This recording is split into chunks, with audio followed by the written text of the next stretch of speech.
bonjour, heureux de vous retrouver, bien-aimés et chers amis, sous le regard de Dieu, partagez la bonne parole du Seigneur. Nous l'ouvrons. Le passage que je voudrais laisser sur votre cœur aujourd'hui va se trouver dans la première épître de Jean. C'est au chapitre 1er et à partir du verset 7. Nous allons retenir simplement un court passage, mais je voudrais quand même situer un petit peu le contexte ici. Donc nous ouvrons la Bible et voici ce que nous lisons. Il est écrit ceci, l'apôtre dira, mais si nous marchons dans la lumière, comme il est lui-même dans la lumière, nous sommes mutuellement en communion, et le sang de Jésus son Fils nous purifie de tout péché. Si nous disons que nous n'avons pas de péché, nous nous séduisons nous-mêmes, et la vérité n'est point en nous.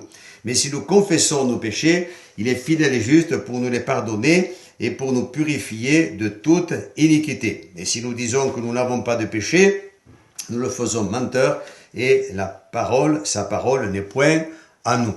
Voyez-vous, mes amis, je crois qu'il est bon de reconnaître. En tant que chrétiens, nous le savons, puisque nous l'avons expérimenté, nous avons, à l'écoute de l'Évangile, un jour compris que Dieu avait manifesté son amour à notre égard, en nous donnant son Fils Jésus-Christ, qui a bien voulu venir sur cette terre, naître comme ce petit enfant. Bien sûr, nous connaissons l'histoire de la naissance de Jésus, mais peut-être que nous connaissons un peu moins tout son parcours, toute sa vie, et puis aussi la finalité de ce ministère terrestre. C'est quand Jésus est mort sur la croix du Calvaire et qu'il a donné sa vie et il a versé son sang.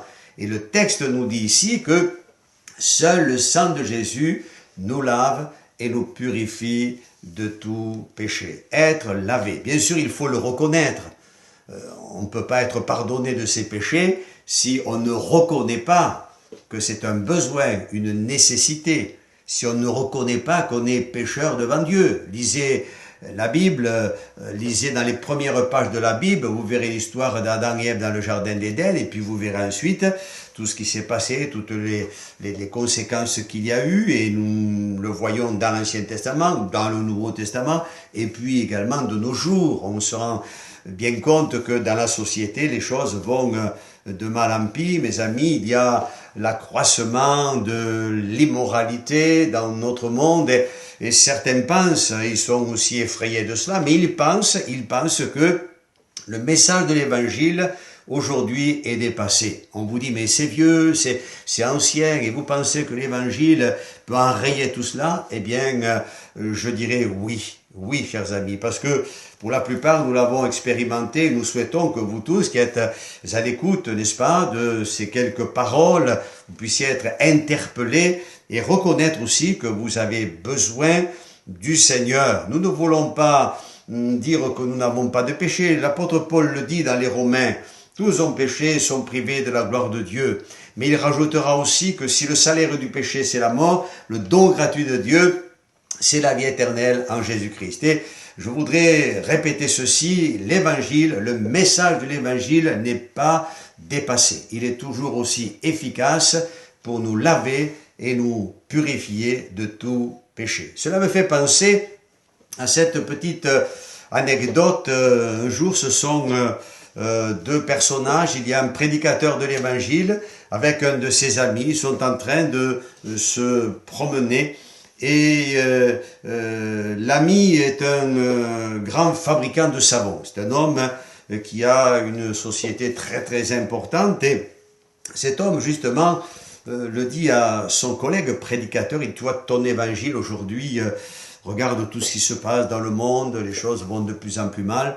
Ton évangile, comme je le souligne ici, dira-t-il, est dépassé. Le prédicateur, sur le moment, n'a rien dit, n'a pas répondu. Et puis, ils ont continué leur petit bout de chemin. À un moment donné, ils ont vu dans un fossé, il y avait deux gamins qui étaient en train de s'amuser. Alors, il y avait de la boue, il y avait de l'eau, enfin, etc. Et puis, ils se jetaient cela l'un sur l'autre. Et finalement, en regardant ces deux gamins, le prédicateur a réfléchi, puis il s'est tourné vers le fabricant de savon, donc son ami, il lui a dit, tu vois, tu dis que l'évangile est dépassé, c'est un petit peu comme ton savon. Hein. Ton savon, regarde, il y a même si tu es un grand fabricant de savon, il y a toujours des gens qui sont aussi sales que ces deux gamins. Et le prédicateur de rajouter, eh bien l'évangile, c'est comme le savon, il faut l'utiliser.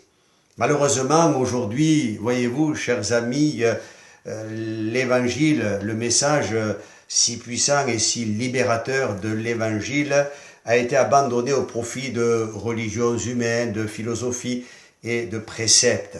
Alors bien sûr, on pourrait essayer d'être lavé, purifié au travers de tout cela, mais c'est inefficace.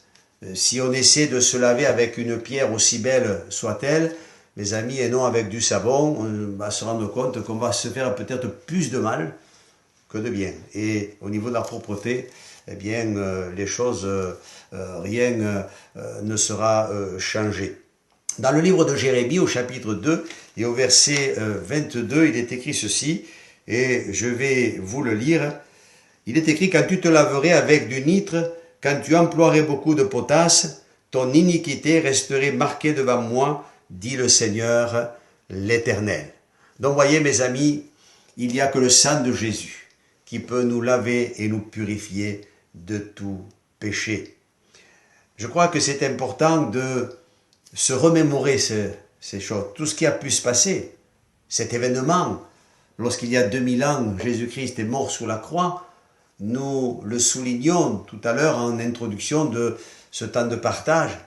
Lorsque Jésus est mort, il est mort pour que nous soyons pardonnés, pour que nous ne soyons plus éloignés du Père, du Créateur, mais que nous puissions être à nouveau en communion avec lui.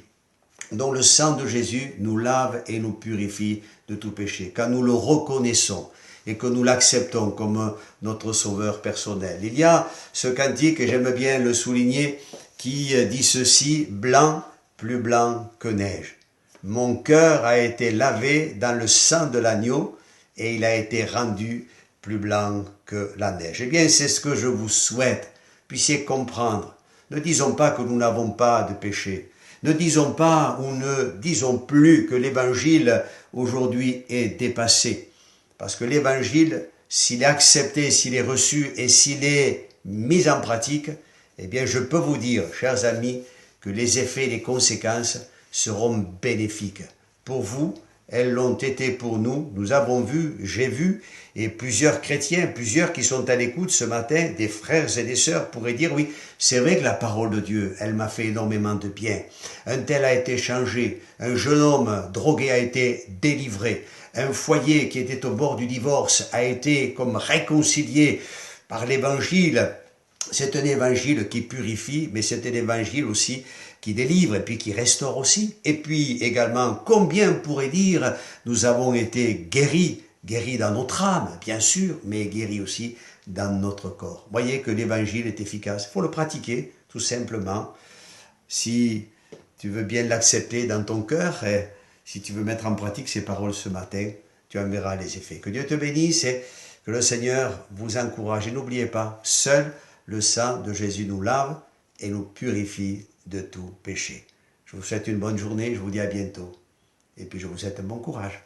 Au revoir, chers amis.